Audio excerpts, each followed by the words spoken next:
قبلہ بابا جان تشریف لے آئے فیض آباد کے مقام پر تو اور بابا جی کی صورت میں حضور کے وہ غلام ہیں جو حضور کے ختم نبوت کے لیے آج بھی تن مندر کی اما بعد فاعوذ باللہ من الشیطان الرجیم بسم اللہ الرحمن الرحیم محمد الرسول اللہ والذین معه اشداء علی الکفار رحماء بینہم صدق اللہ مولانا العظیم۔ تانا قربان یا رسول مدنی، تانا قربان یا رسول مدنی، تما شقید سبحان یا رسول مدنی۔ اوستا محبت چے پکم زلکی نقشوی نوی نشتہغی زلکی ایمان یا رسول مدنی۔ او کہ ہزار زل ایمان روڑی خوبستال عشقہ چرے بنشی مسلمان یا رسول مدنی۔ اوستا پا کمال جمال کرم سوال چے رب رضا شی زمان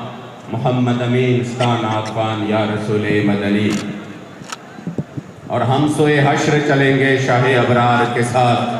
قافلہ ہوگا روا قافلہ سالار کے ساتھ۔ یہ تو طیبہ کی محبت کا اثر ہے ورنہ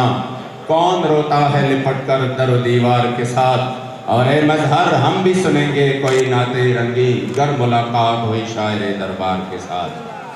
قبلہ امیر المجاہدین فنا فی خاتم النبیین قبلہ بابا جان رحمت اللہ تعالیٰ علیہ ونور اللہ مرقدہ الشریف، آپ فرمایا کرتے تھے کہ میں ملک شام گیا تو شام میں حضرت سیدنا خالد بن ولید رضی اللہ تعالیٰ عنہ کی مزار پر انوار پہ گیا تو آپ کے مزار پر انوار پر آپ کا آخری قول مبارک لکھا تھا، اور وہ تاریخی قول مبارک یہ تھا: لقیت کذا و کذا زحفا فما فی جسدی شبر الا وفیہ دربت بسیف او طعنۃ برمح او رمیۃ بسہم، کہ میں فلاں معرکے میں شریک رہا، کوئی ایک بھی معرکہ ایسا نہیں ہوا جہاں پر میں شریک نہیں رہا اور میرے جو جسم پر سرتا پا تیروں کے نیزوں کے اور اس طرح تلواروں کے زخم آئے کہ کوئی بھی میرا جسم میں ایک بالش جگہ بھی نہیں بچی، مگر جب آپ کو یعنی آپ کا آخری وقت تھا تو وصال کے وقت آپ نے ایک تاریخی جملہ ارشاد فرمایا، اور وہ یہ تھا کہ میں نے اس موت کو میدان کارزات میں اور میدان جہاد میں بہت زیادہ ڈھونڈا لیکن مجھے ادھر نہیں ملا، لیکن آج مجھے جب یہاں پر اپنے بستر پہ یہ موت نصیب ہو رہا ہے تو آپ نے ایک تاریخی جملہ ارشاد فرمایا اور کہا: فلاں نامت آئین الجبنا، جس کو امیر المجاہدین اپنے خوبصورت انداز سے اس کا ترجمہ یوں کرتے تھے: شالا بزدلانو کدی نیند ناوے، شالا بزدلانو کدی نیند ناوے۔ موت نے تو آنا ہے، ہر صورت میں آنا ہے، وہ چاہے اب اپنے بستر پر ہو یا چاہے میدان جہاد میں ہو۔ موت تو B P high blood pressure سے بھی آتا ہے، موت تو بندے کو ایکسیڈنٹ کی وجہ سے بھی آتا ہے، موت تو شوگر کی وجہ سے بھی آتا ہے، موت تو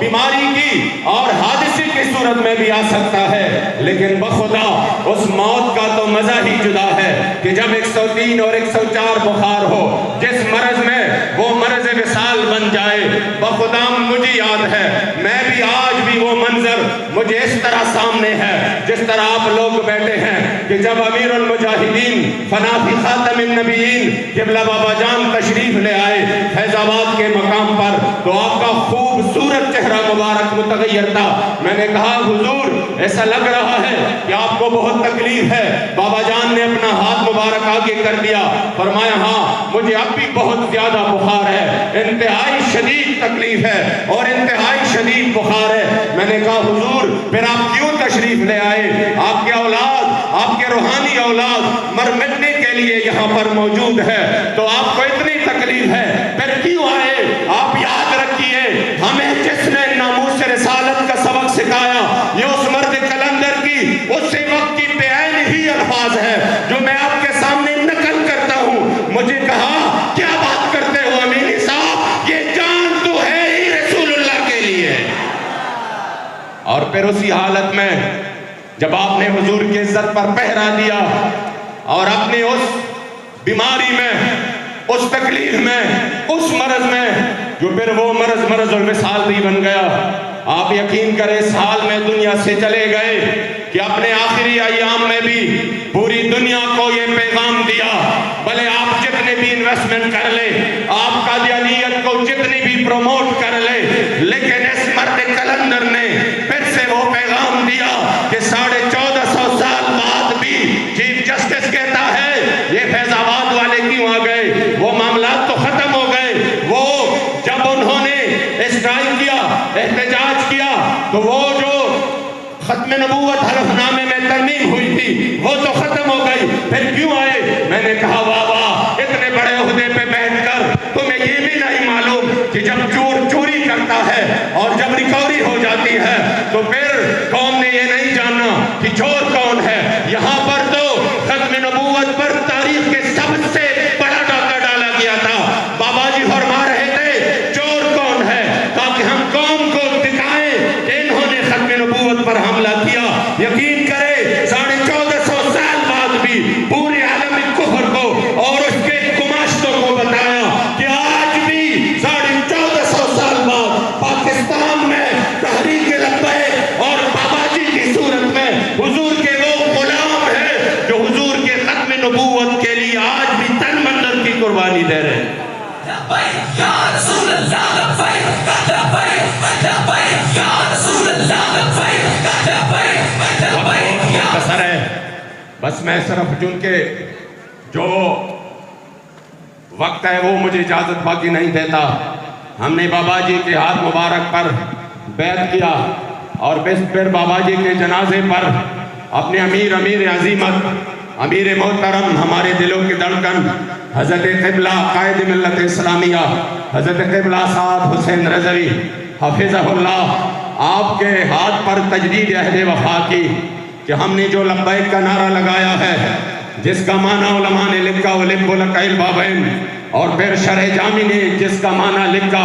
اقیم لخدمتک وامتثال امرک لا ابرح عن مکانی اقامتا کثیرتا متتالیہ۔ یہ ہے لبیک کا معنی، یا رسول اللہ اقیم لخدمتک، ہم آپ کے خدمت کے لیے حاضر ہیں۔ یہ ہے لبیک کا معنی، وامتثال امرک، اور آپ کے حکم کی تعمیل کے لیے حاضر ہے۔ یہ ہے لبیک کا معنی، لا ابرح عن مکانی، بلد دنیا ادھر سے ادھر ہو جائے اور پوری ریاستی طاقتیں اپنے ظلم جبر پر اتر آئے، جیلیں بڑھ جائے، گولیاں اور شل کھائے، لا ابرح عن مکانی۔ لبیک کا معنی ہے میں اپنے موقف سے ایک انچ بھی پیچھے نہیں ہٹوں گا، لا ابرح عن مکانی اقامتا کثیرتا متتالیہ۔ ہم بھی کھڑے رہیں گے، ہماری اولاد بھی کھڑے رہے گی اور ہماری نسلیں بھی اس مشن کے لیے میدان میں رہیں گی۔